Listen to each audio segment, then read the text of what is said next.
বসুন, বসার জন্য বিশেষভাবে অনুরোধ করছি।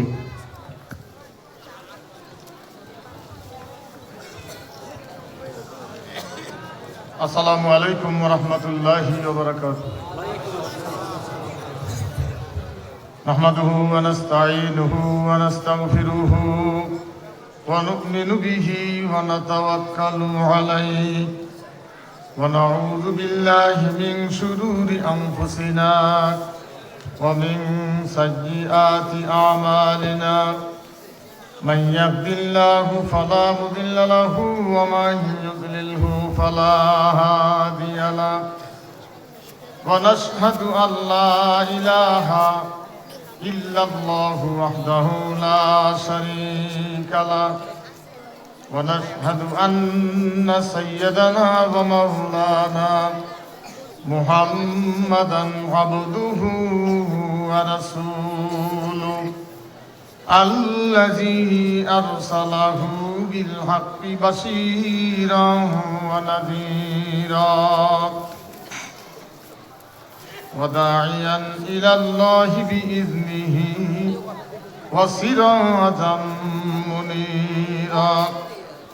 أما بعد فقد قال الله تعالى في كلامه المجيد: أعوذ بالله من الشيطان الرجيم. بسم الله الرحمن الرحيم. ولقد بعثنا في كل أمة رسولا أن اعبدوا الله واجتنبوا الطاغوت. وقال الله تعالى في شان رسول الله صلى الله عليه وسلم: إن الله وملائكته يصلون على النبي يا أيها الذين آمنوا صلوا عليه وسلموا تسليما. اللهم নিচে যারা আছেন 1 মিনিট দাঁড়াবেন সবাই। প্যান্ডেলের নিচে যারা আছেন সবাই 1 মিনিট তাড়াতাড়ি দাঁড়া, শরীরে ভালো লাগবে, অনেকক্ষণ বসে আছেন। আল্লাহুম্মা, এটা কোন সাইড, কোন দিক? দক্ষিণ দিকে সরবেন। আগান আগান আগান, ফাঁকা জায়গা এখানে যে আছে তো, বিছানা আছে তো, আগান আগান আগান। দক্ষিণ সাইডে সরেন, দক্ষিণ দিকে একটু চাপ দেন, 1 হাত ধরে চাপ দেন না কেন, চাপ দেন, চাপেন দক্ষিণ পাশে। দাঁড়ানো থেকে সুযোগে বসেন, আপনাদের বসার জন্য আমি আপনাদেরকে এই কাজটা করলাম, দাঁড়ানো থেকে বসেন। আল্লাহুম্মা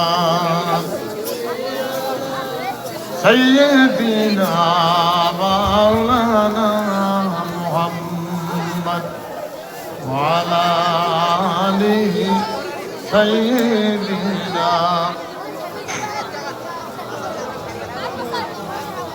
শরিয়া বিধান ছিল না যখন এই পৃথিবীর বুকে, মানুষের গণতন্ত্রতে মানুষ মরল ধুকে ধুকে। কার আদর্শে শান্তি পেল বিশ্ব মানবকুল, সে যে অন্য কেহ নহে গো ধরায় মুহাম্মদ রাসূল। আল্লাহুম্মা সাইয়্যিদিনা মাওলানা মুহাম্মদ ওয়ালা আলি।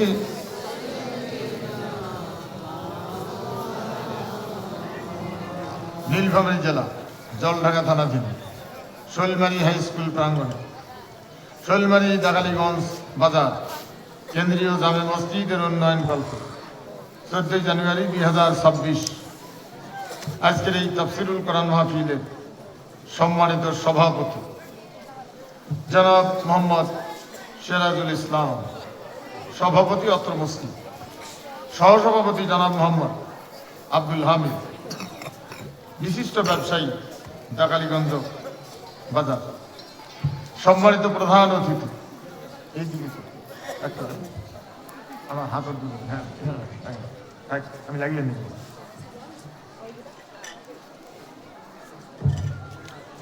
আজকের সম্মানিত প্রধান অতিথি, সকলের শ্রদ্ধাভাজন ব্যক্তি,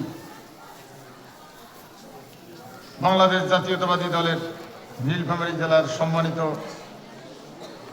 সংসদ সদস্য পদপ্রার্থী জনাব আলহাজ সৈয়দ আলী, বিশেষ অতিথি জনাব মোহাম্মদ রশিদুল ইসলাম বাঙালি, সম্মানিত অতিথি জনাব মোহাম্মদ আমজাদ হোসেন, সভাপতি জাতীয়তাবাদী দল কৃষক দল জলঢাকা উপজেলা, সম্মানিত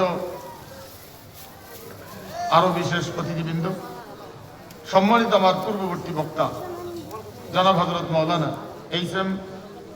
রফুল ইসলাম মেজবা ও এইমাত্র বক্তব্য দিলেন জনাব হযরত মাওলানা মতলুবুর রহমান সিদ্দিকী সৈয়দপুর, সম্মানিত ওলামায়ে কেরাম, মঞ্চে ভূমিষ্ঠ ছোট বড় সকল শ্রেণীর ইসলাম প্রিয় ভাইয়েরা, পর্দার আড়ালের মা ও বোনেরা, মহান আল্লাহ তাআলার দরবারে সর্বপ্রথম শুকরিয়া আদায় করতেছি, যিনি আমাদেরকে জীবনের মূল্যবান সময়, যে সময় একবার চলে গেলে আর কোনোদিন আসবো, কোনোদিন আসবে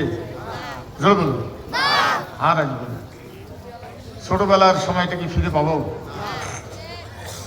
কত লোক চলে গেল আমাদের ছোট, আমাদের বয়সের বড়, সমবয়সী, কেউ ফিরে আসছে, আমরা তো নাও মরতে পারি, আমরা মরব কবে কবে জানা নেই, কিভাবে মরব তাও জানা নেই, কোথায় মরব তাও জানা নেই, কখন কার কিভাবে।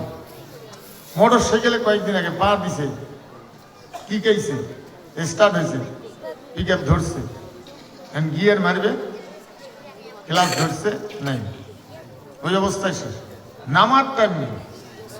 কত মানুষ কিভাবে, এই বাবা কথা বলবো আমার দিকে, সেই জন্য খুব মূল্যবান সময়, অনেকে আসতে পারে নাই, বহু কারণ, এর মধ্যে ইচ্ছে করে হয়তো কেউ আসে নাই, আপনারা আসছেন, প্রচার করছে, অনেকে ইচ্ছে থাকলেও আসতে পারেনি, বিছানায় পড়ে আছে, হাত তার কন্ট্রোলে নেই, হাত জোরে বলুন, হাত কন্ট্রোলে নেই, হাত চলে না, নিজের আয়ত্তের ভিতরে নাই, হুকুম করলেও চলে না, এখন তো হাত চলতেছে, তখন চলে না।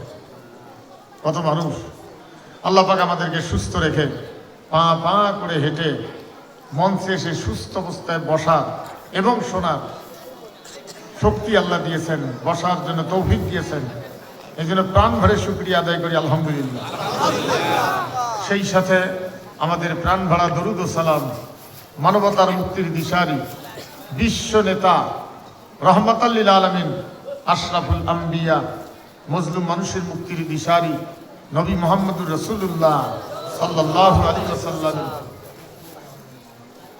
সম্মানিত রাত গভীর, আমি আপনাদের খুব কষ্ট দিব না, কোটি আয়াতের উপরে আল্লাহ তৌফিক দিলে কিছু আলোচনা করে বিদায় নেব। যারা দাঁড়িয়ে আছেন বসুন, ঘুরে ফিরে করতেছেন বসুন। সম্মানিত ভাইরা, এই সময় মাহফিলটা শেষ করার টাইম, এখন প্রায় মাহফিলে লোক হচ্ছে না, কারণ ওরা জানে যে প্রধান বক্তাকে যে টাইমে দেয় ওই টাইমে মাহফিল শুনি বাড়ি আসতে আসতে 2টা-2:30 বাজে, ঘুম হয় না, পরের দিন কাজে অংশগ্রহণ করা লাগে, নানান সমস্যা। তো আমি আপনাদের বেশি কষ্ট দিব না, তবে যে আয়াতটি তেলাওয়াত করেছি এটা আলোচনা করে এর আলোচনা বুঝেই দিকে আরও কিছু আয়াত হয়তো আসবে, কিছু উদাহরণ সেট হবে যা কোরআন হাদিস নাও হতে পারে। আলোচনা শুনে বুঝে আমি মঞ্চ ত্যাগ করার আগে যদি কারো ভুল মনে হয়, দ্বিমত মনে হয়, কোরআন হাদিস বিরোধী মনে হয়, কর্তৃপক্ষের কাছে লিখিত আকারে আপনার ঠিকানা, মোবাইল নম্বর সহ ওনাদের হাতে দিবেন। ওনারা যদি প্রয়োজন মনে করেন, আমি ইনশাল্লাহ পুনরায় ব্যাখ্যা দেওয়ার চেষ্টা জানাবো। আমার টেবিলে দিবেন না, আমাকে দিবেন, ওনাদের হাতে দিবেন। যদি ওনারা প্রয়োজন মনে করেন আমাকে দিলে আমি পুনরায় ব্যাখ্যা দেওয়ার চেষ্টা চালাবো। তাই বলে ভুল আমার হবে না এটা কিন্তু বলিনি, ভুল হইতেও পারে। যার উপরে কোরআন নাজিল হয়েছে তার বলাতে ভুল ছিল না, আমার বলাতে ভুল হতেও, জোরে বলুন, হ্যাঁ, যদি আপনি ভুলটা ধরাই দিতে পারেন, আমার কোনো দুর্বলতা নাই, আমার এহকাল পরকাল মঙ্গল হবে। না হলে আমি ভুল অবস্থায় চলে যাব। আমার এহকাল পরকাল মঙ্গল হবে, আমি সংশোধন হব, ভুল বক্তব্য উঠাই নেব, কোনো দুর্বলতা নেই। আজ যদি ভুল না হয়, আমার জীবনে আমার বলা থেকে যদি কোনো ভুল না হয়, আপনার জীবনের কোনো দিক যদি ভুল ধরা পড়ে, মুসলমান হিসেবে দয়া করে আপনি সংশোধন হবেন। জোরে বলুন, আরো জোরে বলুন। সম্মানিত ভাই, এই কথা বলার পিছনে কারণ হলো বিশ্বে আজকে বহু জাতি বসবাস করি, শুধু কি মুসলমান না আরো জাতি আছে? জোরে বলুন। কোন জাতি নিজ ধর্মের কেতাবের বিরুদ্ধে গীবত গায় না। কোন জাতি বলে না যে আজকে আমাদের ধর্মের কেতাবের আলোচনা হবে না, দুই পার্টি হয়ে গেল, এক পার্টি করবে আরেক পার্টি করতে দিবে না। এরকম পৃথিবীতে অন্য কোনো ধর্মের লোক নাই, আছে শুধু মুসলমানদের ভিতরে। এক শ্রেণীর মুসলমান কোরআনের ব্যাপারে একমত, আরেক শ্রেণীর মুসলমান কোরআনের ব্যাপারে দ্বিমত। দুই, এখন কোরআন সামনে আগাইতে গিয়ে যাদের সামনে কোরআন আপনাকে সামনে আগাইতে নিয়ে যাইতে গিয়ে যাদের সঙ্গে আপনার বাক বিতণ্ডা হবে, যাদের সাথে আপনার তর্ক হবে, কথা কাটাকাটি হবে, যারা বাধা দিবে তারা এক শ্রেণীর মুসলমান। যারা বলুন, কথা বলেন। হ্যাঁ, এই জন্য আসুন, কঠিন অবস্থা। শুনতে এসেছি কোরআন কার কথা? আল্লাহর কথা। সন্দেহ আছে? আসমানি কিতাবের শেষ কিতাব। এই বাবা, কথা যদি বলো তো এখানে কি হয়? এই তো হাবিবি বসে শোনো, এই জায়গায় শোনো, শোনো একটা সনদ বেরোবে। মা বোনের আপনার ঘরে কথা বলতেছেন, এখান থেকে শুনে যায়, তা আসার দরকার কি ছিল? আপনার প্রজেক্টর দেয়নি? প্রজেক্টর দিছে, দেখবেন, শুনবেন। এখানে আসিয়েও যেভাবে গোলমেল শুরু করছেন, এই মহিলাগুলা এই মাহফিলে আসিয়ে কিভাবে আদব কায়দা থাকতে হবে, এর স্বামীরা এদেরকে শিখাইও নেই। মাহফিলে আসিয়েও তাদের জবান বন্ধ হয় না, ভ্যাক ভ্যাক করতেছে। এরা স্বামীর সেটে ভাত দিয়েও মনে হয় যে এরকম ভ্যাক ভ্যাক করে, বেচারা খায়াও শান্তি পায় না। ভাগ্য রে। আমার দিকে দেখো, তাহলে শুনতে এসেছি কোরআন আসমানি কিতাবের শেষ কিতাব। এবার আসুন, নাজিল হইল কখন? ভালো করে বোঝা না। যে সময় মানুষ মানুষের স্থানে ছিল না, মানুষ ছিল কিন্তু তাদের চরিত্র ছিল না। মানুষের স্থানে মানুষ ছিল না, পশুর চাইতে নিকৃষ্ট স্থানে চলে গেছিল। এক শ্রেণীর মানুষ, তারা গাছতলায় ওঠাই পায় নাই, তারা ধর্ষিত হতো, জীবন হারাইতো, সম্পদ হারাইতো। তারা বিচার জানাবে এমন কোন জায়গা তাদের ছিল না, কারণ যাকে বিচার দিবে তার তো চরিত্র না। আরেক শ্রেণীর মানুষ মাস্তানি গুন্ডামি ঢুটকামি করে চলতো, তাদের ধরার কেউ ছিল না, কারণ আবু জেহেল ক্ষমতায়। আবু জেহেলের লোকেরা যা করত সেটা ছিল রাষ্ট্রীয়ভাবে হালাল। আর আবু জেহেলের বিরোধী যারা, তারা যদি সত্য কথা বলতো সেটা হতো রাষ্ট্রদ্রোহী। সম্মানিত ভাইগণ, কথা বলেন, জোরে বলুন। হ্যাঁ, আমার অবস্থা হলো কেমন? যাকে বিচার দিবে তারই তো চরিত্র নাই। অবস্থা কেমন হয়ে গেল? এক লোক লেসুর বাগান কিনেছে, ফসল সংগ্রহের টাইম আসছে, এখন পাহারা দিচ্ছে, ফসল সংগ্রহ করবে, লেসু পেকে গেছে।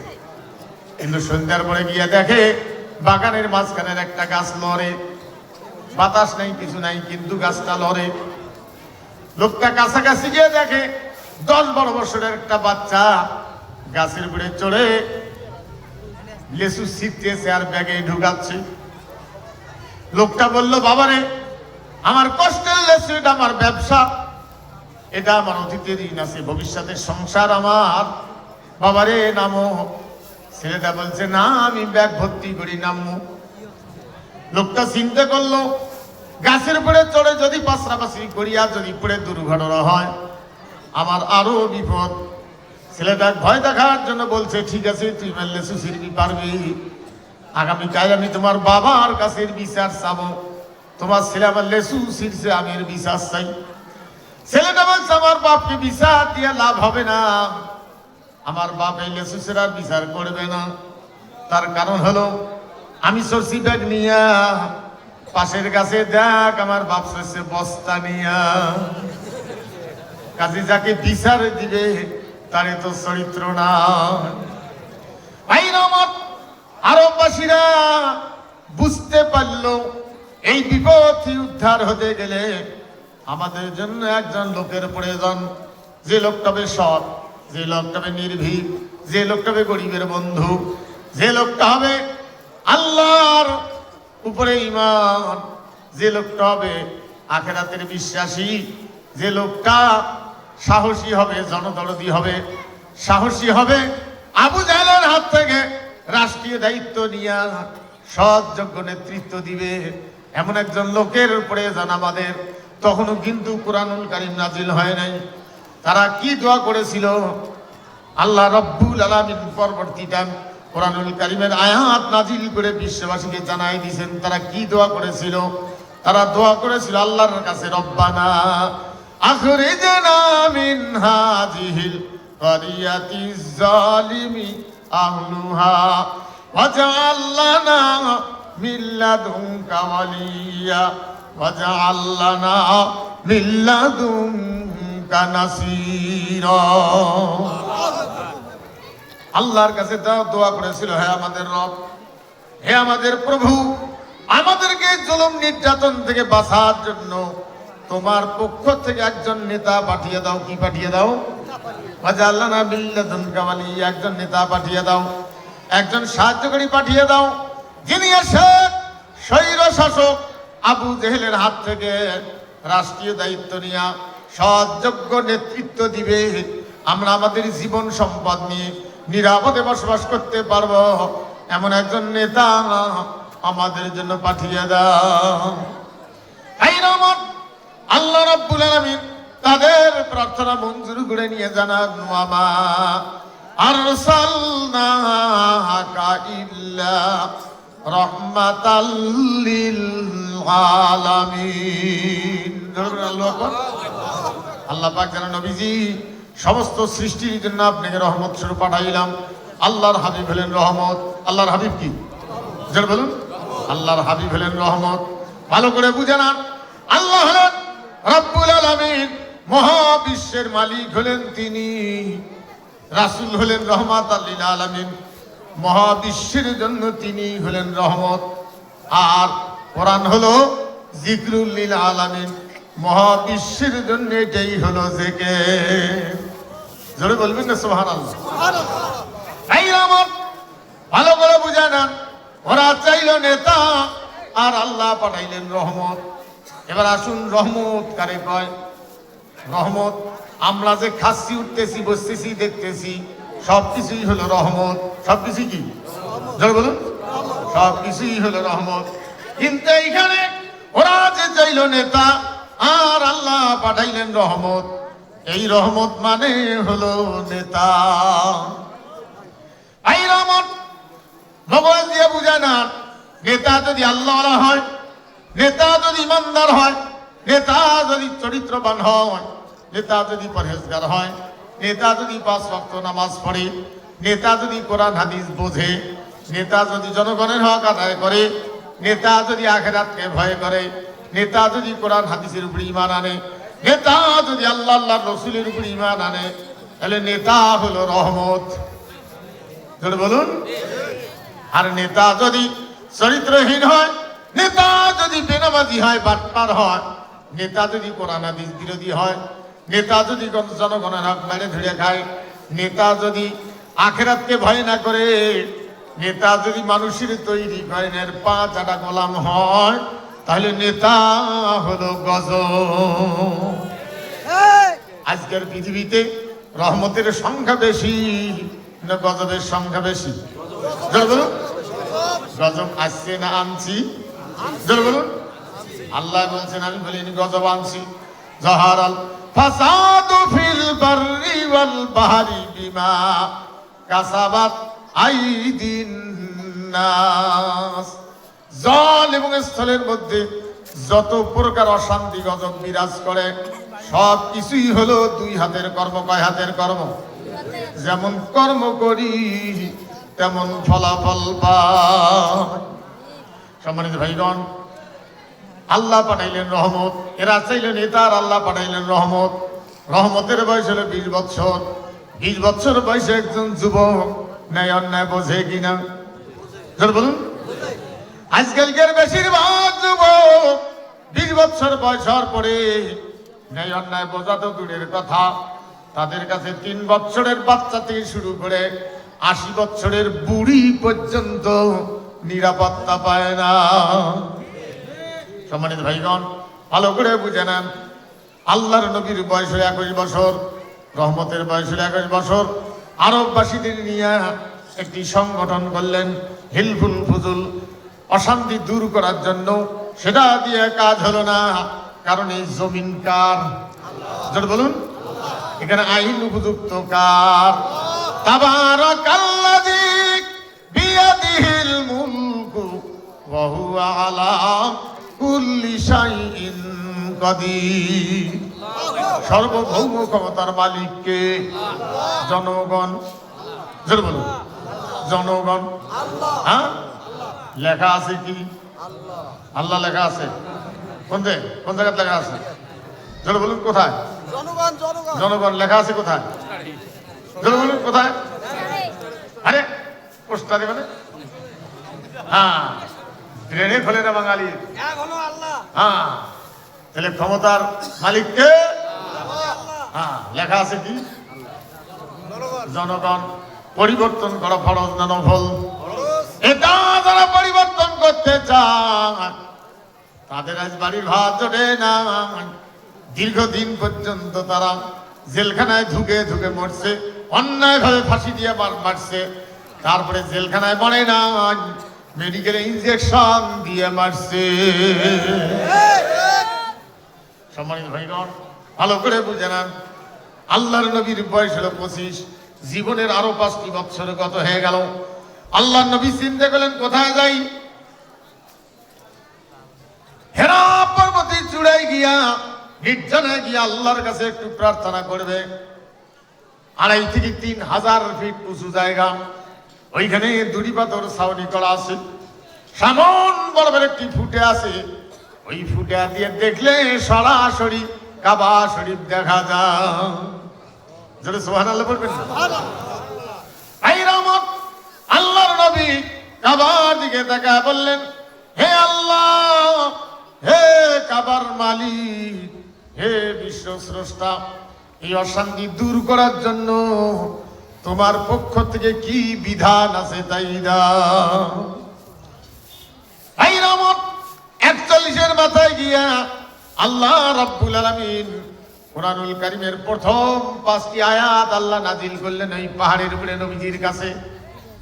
5টি আয়াত নাজিল হওয়ার কারণে সৌদি আরবের যত পাহাড় আছে সবগুলির রং কালো সুরমার মতো, আর একটি পাহাড়ের রং উজ্জ্বল খয়েরি, ঝিলমিল করে চিলমিল করে, দূর থেকে দেখলেই টের পাওয়া যায় ওই যে কোরআন নাজিলের পাহাড়।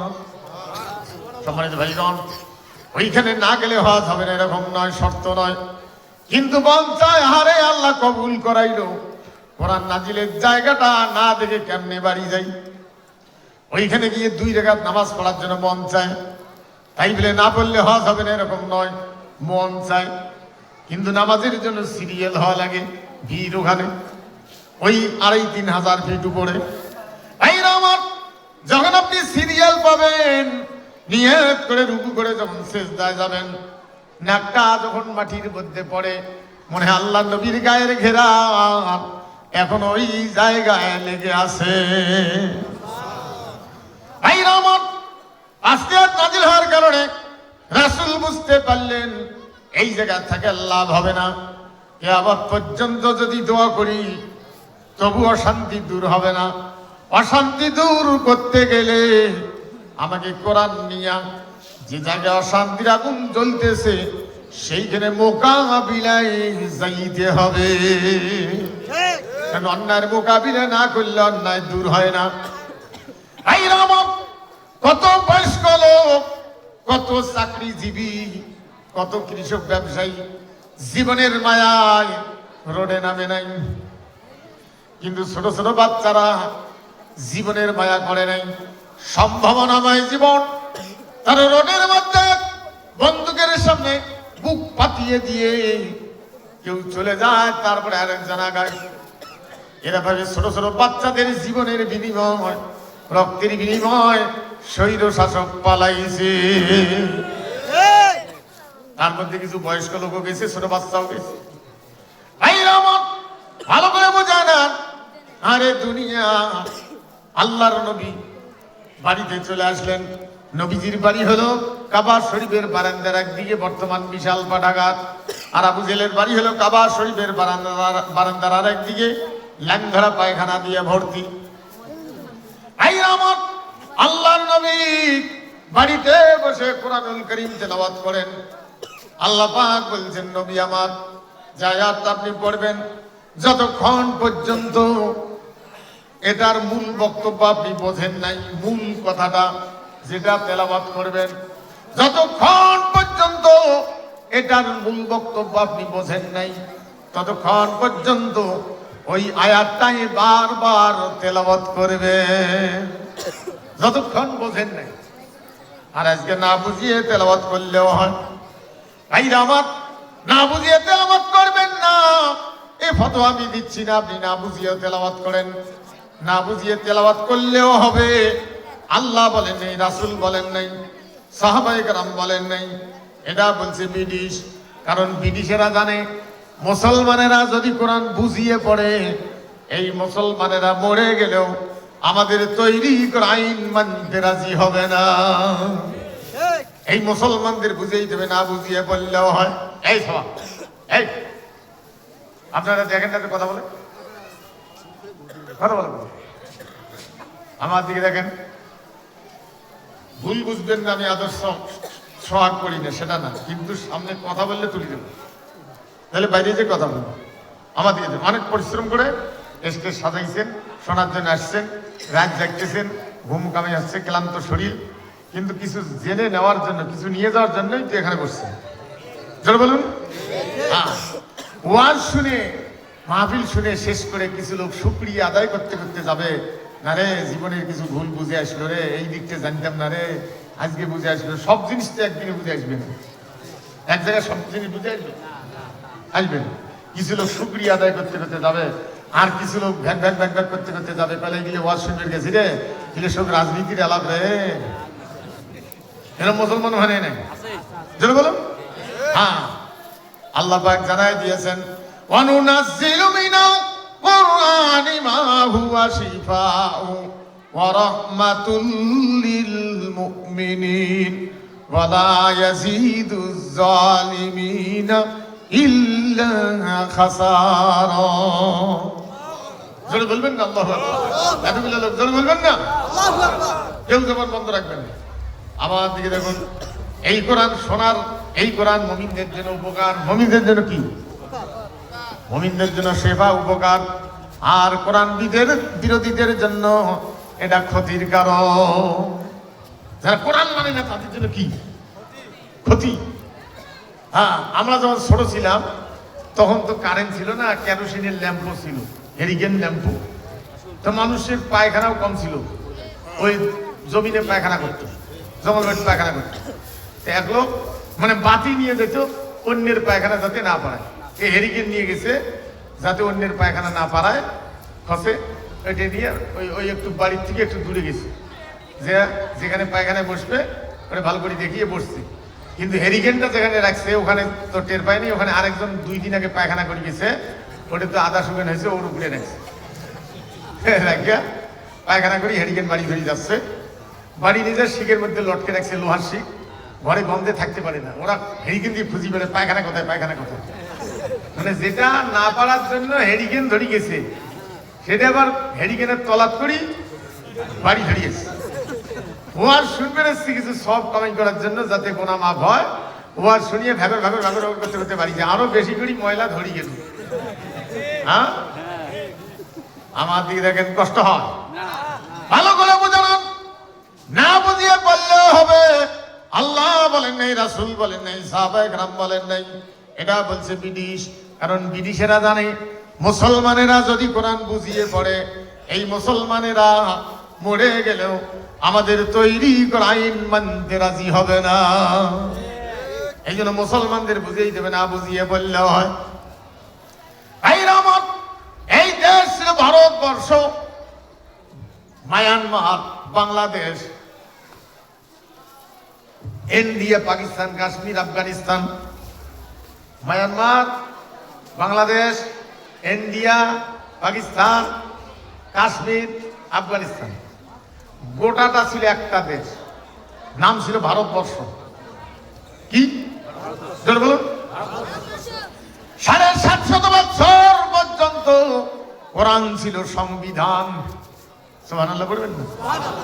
খ্রিস্টানেরা আইসা এই দেশ দখল করে নিয়া কোরআনি আইন সরাই দিয়া ওদের তৈরি করা আইন বাসায় দিয়েছে।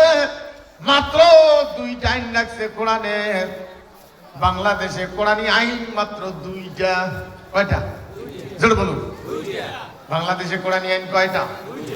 একটা হলো বিবাহ তালাক, আর একটা হলো জমিনের ভাগ বাটোয়ারা, সম্পদের অংশীদারিত্ব, মেরাজ। এই 2টা আইন বাদ দিয়া যত আইন আছে সব খ্রিস্টানের, একটাও আল্লাহর নয়। এই আইনগুলি পরিবর্তন করা ফরজ না নফল? জোরে বলুন। এই ফরজের পক্ষে যারা, তাদের বিরুদ্ধে আজও কিছু মুসলমান গীবত গায়। স্বৈর শাসক তো তাদের উপরে নির্যাতন চালাইছে, আর কোরআন বিরোধী এখন গীবত গাওয়া শুরু করছে। কষ্ট হয়? জোরে বলুন। ইমানি দায়িত্ব নিয়ে জোরে বলুন। হ্যাঁ, আমার দিকে দেখুন। তাহলে আল্লাহর আইন কয়টা? জোরে বলুন। কি কি? একটা হলো ভাগ বাটোয়ারা, আর একটা হলো বিবাহ তালাক, মানে দাম্পত্য জীবন। এই 2টা জিনিস বাংলাদেশে কোরআনের। ভাইরা আমার, ভালো করে বুঝা না। আল্লাহ পাক বলছেন, ওয়ামা খালাকাতুল জিন্না ওয়াল ইনসা ইল্লা লিয়াবুদুন। আল্লাহ জানান মানুষ এবং জিন জাতি এই 2টিকে সৃষ্টি করেছি শুধুমাত্র আমার বিধান মানবে উদ্দেশ্যে। কার বিধান মানবে? তাহলে ইবাদত হলো আরবি শব্দ, বাংলা হলো বিধান মানা, আইন মানা, হুকুম মানা, গোলামি করা, আদেশ এবং নিষেধ মানিয়ে চলা। ইবাদত মানে সংবিধান মানা। ইবাদত মানে কি? জোরে বলুন। ইবাদত মানে সংবিধান মানা। বলেন তো আমরা কার ইবাদত করি? জোরে বলুন। আল্লাহ। এই যে কথাটা এতক্ষণ ওয়াজ করলাম যে খ্রিস্টানের আইন, আল্লাহর আইন 2টা, বাকি মিলে কার? খ্রিস্টানের। খ্রিস্টানের আইন যদি মানি তাহলে ইবাদত হচ্ছে কার? জোরে বলুন। আল্লাহ। হ্যাঁ, খ্রিস্টানের ইবাদত হচ্ছে। তাহলে এখান থেকে রোডের উপরে যখন চড়বেন, রোডে চলবেন, এখান থেকে ওঠার পরে কার আইন মানবেন? হ্যাঁ, আল্লাহ চলতে বলছেন কোন দিকে? খ্রিস্টান বলছে কোন দিকে? কার হুকুম মানা হলো? ইবাদত হলো কার? খ্রিস্টানের। ভাইরা আমার, ভালো করে বুঝা না। বাংলাদেশের কোর্ট কাছারি চলছে কার আইনে? আল্লাহ না খ্রিস্টানের? খ্রিস্টানের। সম্মানিত ভাইগণ, ভালো করে বুঝা না। আল্লাহ রাব্বুল আলামিন জানায় দিয়েছেন সূরা মায়েদার মধ্যে 3বার আসছে, ওয়া মাল্লাম ইয়াহকুম বিমা আনজালাল্লাহু ফাউলাইকা হুমুল কাফিরুন। ওয়া মাল্লাম, আরে বাহ, ওয়া মাল্লাম ইয়াহকুম বিমা আনজালাল্লাহু ফাউলাইকা হুমুজ জালিমুন। ওয়া মাল্লাম ইয়াহকুম বিমা আনজালাল্লাহু ফাউলাইকা হুমুল ফাসিকুন। আল্লাহ পাক জানান, আমার আইন বাদ দিয়ে আর কারো আইন যদি তোমরা মানো তাহলে তোমরা কাফের। কি? কাফের। আমার আইন বাদ দিয়ে আর কারো আইন যদি তোমরা মানো তাহলে তোমরা ফাসেক। আমার আইন বাদ দিয়ে আর কারো আইন যদি তোমরা মানো তাহলে তোমরা জালেম। টুপিদারি, পাঞ্জাবি, পাগড়ি, কোনো খবর না। যে আইন মানলে কাফের হবে, ফাসেক হবে, জালেম হবে, সে ব্যাপারে কোনো চিন্তা নাই। বেশিরভাগ মৌলবি ঝগড়া লাগছে মুনাজাত কর্ম না না কর্ম, মিলাদ কর্ম না না কর্ম, এক এক না করি মলবি সুনেতি মলবি কি যে শিখি আসিয়ে গ্রামত নামাজ পড়ি কয় মুনেজাত নাই, লোক কয় মুনেজাত কর, কলে মুনেজাত নাই, বলে এক থাপড়ে সাইড ঘুরে শেষ মুনেজাতের ঠেলাতে একটা মসজিদ ভাঙি 3টে হইল। জোরে বলেন সুবহানাল্লাহ, সুবহানাল্লাহ। ওকের ফাটল। সম্মানিত ভাইগণ, কষ্ট হয় হ্যাঁ, তাই যে চলে। একদিন রাত 12টার দিকে দিছে দিনাজপুরের এক জায়গা, লোক খালি ঘুমায়, কঠিন কুয়াশা, কুয়াশার চাদরে ঢেকে যায়, আবার লোকগুলো বাইরে হয়, মাঝে মাঝে কিচ্ছু দেখা যায় না, সামনে যে আসে না নাই, সবাই গেলি একটা বুড়ি একটা দাঁতনি সামনে খালি হা মেলি ঘুম পাইতেছে, 3 মাথা হ্যাঁ উল্টি করে ফিরুন, বুড়ে 3 মাথা হ্যাঁ বসছে, উপরের লঙ্গি উপরে নিচের লঙ্গি নিচে, কি বেবস্ত্র হ্যাঁ উল্টি করে আর উড়ি। সভাপতি যখন দেখালে এই যে এখানে চাষা যা বাইর করছে এখানে আর ওয়াজ হওয়ার নাই, সভাপতি কমিটি করলো, কমিটি চলতি ধরিয়ে বুড়েটা ভর্তি নিয়ে গেল। বুড়ে চিন্তা করেছে, বা তোর ওয়াজ শোনার জন্য আসছি, তুই যে রাত্রে উঠলু শরীর আর কুলাই না ঘুমের ঠেলায়, মুই তোর কি ওয়াজ শুনি মরে এটে দেই বাড়ি যা। সম্মানিত ভাইগণ, কষ্ট হয়। আবার দিকে দেখেন ভাইরা আমার, ভালো করে বোঝা না, এই জন্য কোরআনুল কারীম পড়তে হবে এবং বুঝতে হবে। আমি আপনাদের বোঝার জন্য কিছু উদাহরণ দেব, বুঝতে সহজ হবে, কষ্ট হবে না তো। হ্যাঁ, এক লোক চা খাবে, চিনি আছে, চা পাতি আছে, পাতিল আছে, আগুন আছে, লাকড়ি আছে মানে খড়ি, কিন্তু পানি নেই, চা হবে কেন? পানি নেই। একটু চা পাতি চিনি খায়া, বাড়িতে গরম পানি খায়া পেটটা নড়াচড়া করলে হতো না? হ্যাঁ হ্যাঁ, সম্মানিত ভাইগণ, লোকটা চা খাবে, চিনি আছে, চা পাতি আছে, আগুন আছে, পাতিল আছে, খড়ি আছে, কিন্তু পানি নাই। বুদ্ধি খুঁজতেছে, চা খাইতে হবে, কি করি ফট করে গ্লাসের মধ্যে বুদ্ধি পায়, গ্লাসের মধ্যে পেশাব করিয়ে ওতে চা পাতি আর চিনি দিয়ে ভোল ভোলে চা বানিয়ে খাইছে। কথাটা বোঝেন? এখন চা খাচ্ছে কি দিয়ে? গ্রাম্য ভাষায় কন, আরে গ্রাম্য ভাষায় কন। হ্যাঁ, এখন চার কাপের মধ্যে তেঁতুলের পাতা উড়িয়ে এসিয়ে পড়ছি, একটা পাতা বা 2টা পাতা, ইচ্ছে করলে তেঁতুলের পাতাও খাওয়া যায়। আমরা ছোটবেলায় যখন ক্লাস 2 পড়ি, স্কুলের ফিল্ডে একটা তেঁতুলের গাছ আসলো, ওই যে মাঝে মাঝে কুচি পাতাগুলো ছিঁড়িয়ে লবণ দিয়ে বদলি গেছে, টক টক লাগছিল। ইচ্ছে করলে তেঁতুলের পাতাও জোর বলুন খাওয়া যায়। তা লোকটা রাগের ঠেলায় দাঁত কিরমিরে মোশান কি মনে হয় কত বড় খারাপ জিনিস করছে, এইভাবে তেঁতুলের পাতা তুলে ফেলে দিচ্ছে, কিন্তু খাচ্ছে কি দিয়ে আর ফেলাচ্ছে কি? তেঁতুলের পাতা। ভাইরা আমার, ভালো করে বোঝানোর, খ্রিস্টানের তৈরি করেন মানতেছে, রাস্তায় দিয়া আল্লাহর আইন বাদ দিয়ে খ্রিস্টানের আইন মানতেছে। সম্মানিত ভাইগণ, মানুষের তৈরি করে আইন দিয়ে দেশ চলে, বিচার চলে, শিখলে মানে উগলে কোনো আপত্তি নাই, জিগলে বানলে কাফের, ফাসেক জালেম বলছেন আল্লাহ। এরা খ্রিস্টানের তৈরি করে আইন দিয়ে সমাজ রাষ্ট্রে চলে, আর মুনাজাত বাঁচি ফেলায়। মুনাজাত চলবে না? আরে মুনাজাত তোর কি ব্যস্ত হয়? মুনাজাত কেউ করুক না হয় না করুক, যাই করবে না তুই তার তাগিদ করবি কি তাই মুনাজাত কর, আর যদি কেউ না করে তুই তাকে বলবি কেন মুনাজাত না করিস কেন? হ্যাঁ, সম্মানিত ভাইগণ, মুনাজাত করলে কি না করলে কি? ভাইরা আমার, ভালো করে বোঝা না, এই জন্য কোরআনুল কারীম পড়তে এবং বুঝতে হয়। এবার আসুন, পৃথিবীতে ধর্মীয় কিতাব শুধু কোরআন না, আরো আছে, যেন বলুন আরো আছে না? অন্যান্য ধর্মের ধর্মীয় কিতাব আছে না? এ বাবার উঠেন না, সাহাগুলো সামনে দিয়েছেন, হবে তো গন্ডগোল। আর এত সো আল্লাহ দিছে, সবার বরকত দিছে। নদীর এলাকার হাওয়া ভালো, তো আবহাওয়া ভালো, প্রোডাকশনও হয়েছে। সম্মানিত ভাই, কষ্ট হয়।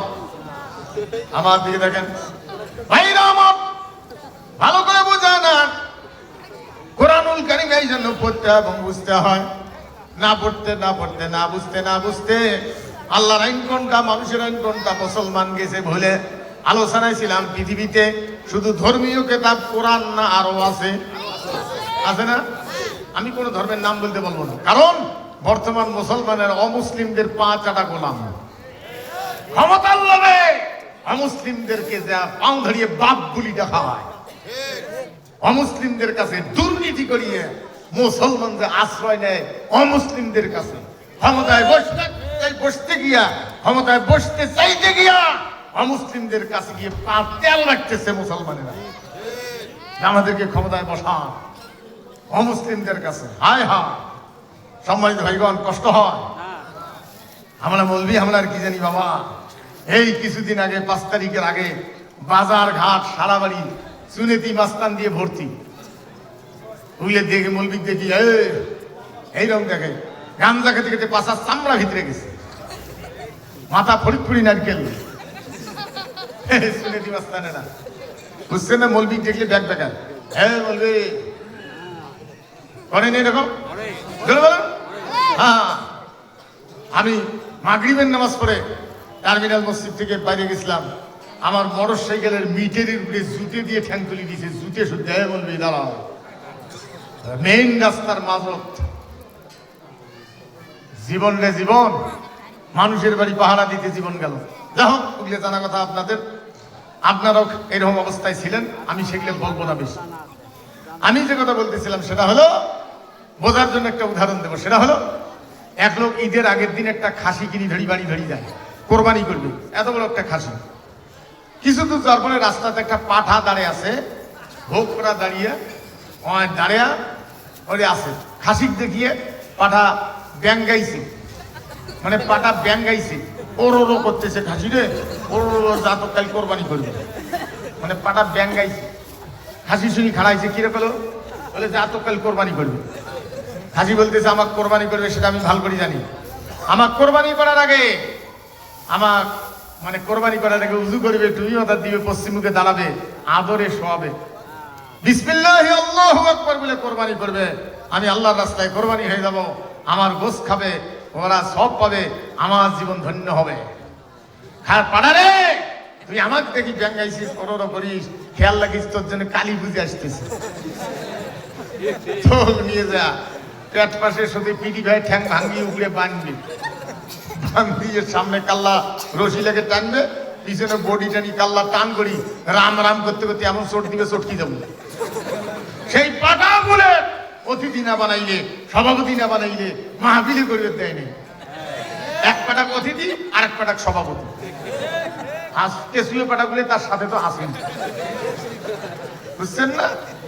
এই যে দুনিয়া, এখন বড় বড় পাটাগুলো বাড়ি গড়িয়েছে, পাটাগুলো নাই। হ্যাঁ, আর এক পাটা তো কলকাতার মরে ফির বাসে, ফির মরে ধরি ফির বাসে। হ্যাঁ, মেশিন দিয়ে বাসে ঠিক হইয়া, মুখ খালি ধপাস ধপাস করতেছে। খেলাটা বোঝালাম। অন্যায় করিয়ে অন্য ধর্মের লোক মুসলমানের বাড়ি আশ্রয় নিবে, আর সেটা মুসলমান অন্যায় করিয়ে, মানুষ করিয়ে, রাষ্ট্র তহবিল লুটতরাজ করিয়ে হিন্দুর বাড়ি গিয়ে মুসলমান আশ্রয় দিছে। জোরে বলুন, কথা বলুন।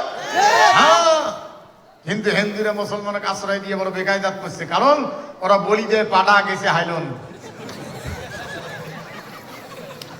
বুঝছেন না? ওদের শরীয়তে হাইলন বলি দেওয়া যায় নেই, কারণ মোদি বাকি হিন্দুগুলো হাইলন সারাও সারাও, মোদি তো সারবার রাজি না, কারণ শুনছিলাম ইয়েরও স্বামী নাই, উইয়েরও বউ নাই। কত বড় উপকার। হ্যাঁ সম্মানিত ভাইগণ, কষ্ট হয়, ভালো করে বোঝানো। এই জন্য কোরআনুল কারীম পড়তে এবং বুঝতে হয়। পড়বেন নেফত, না বুঝিয়ে পড়বেন নেফত দিচ্ছি না, আপনি না বুঝিয়েও পড়েন, না বুঝিয়ে পড়তে পড়তে আল্লাহর আইন কোনটা, মানুষের আইন কোনটা, মুসলমান গেছে ভুলে। সম্মানিত ভাইগণ, খ্রিস্টানেরা চিন্তা করেছে এমন মুসলমান বানাইতে হবে এরা যেন কোরআন পড়ে চুমু খায়, কোরআনী আইনের বিরুদ্ধে এরাই যেন লাঠি নিয়ে দৌড়ায়।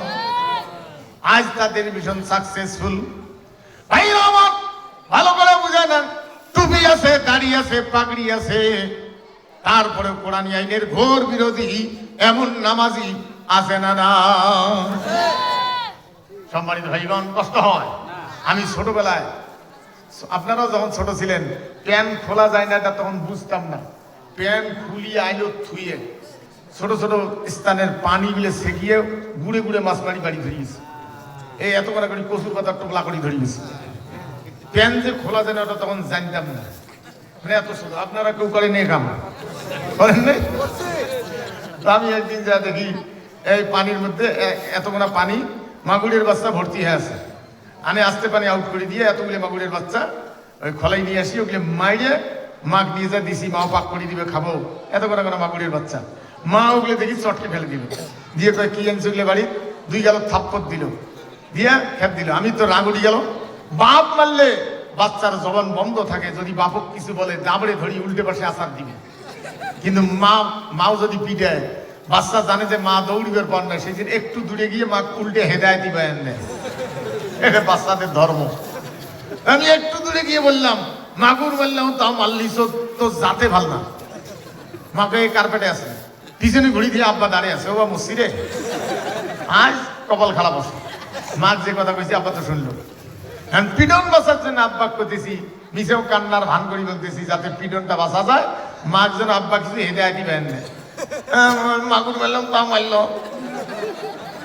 আব্বা মুস্কি দিয়ে হাসে করে মারবে না বলে কি মাগুর শোক ব্যাংকের নাডুয়া, ব্যাঙ্গাসি ব্যাংকের পোনা কি পরে ভাল করে যায়। এবং হয়তো মাগুরের মতো কিন্তু মাগুর না। মাগুরের কেমন? মাগুরের মতো কিছুতে, কিন্তু মাগুর না। ভাইরা আমার, নামাজ পড়ে, টুপি আছে, দাড়ি আছে, পাঞ্জাবি আছে, কোরআন আইনের ঘোর বিরোধী, কোরআন আইনের পক্ষের লোকদের বিরুদ্ধে গীবত গায়, এরকম মুসলমান আছে না নাই? এরা তো মুসলমান নয়। ওগুলি হলো মাগুরের মতো কিন্তু মাগুর নয়। এরা মুসলমানের মতো কিন্তু মুসলমান নয়। এরকম মুসলমান আছে না নাই? ওগুলি হলো ব্যাঙের পোনা, আর এগুলি হলো সম্মানিত ভাইজান, কষ্ট হয়।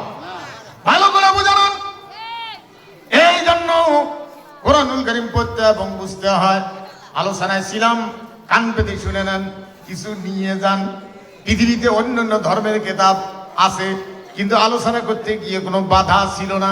কিন্তু কোরআন আলোচনা করতে গিয়ে বাধা আসছিল কিনা বলুন? এটা মাহফিল করতে গিয়ে নেতার কাছে যাও, সুনেতি কেসুয়ে পাটাগুলি গ্রামে তুগলে যে ধরো, তারপরে থানার যাও, আগতে পরিষদকে অনুমতি দেন না, পুলিশ ফির কয় না। ঘুরতে ঘুরতে 2-1টা যদি অনুমতি দেয় তাও ফির লেখি নেয়।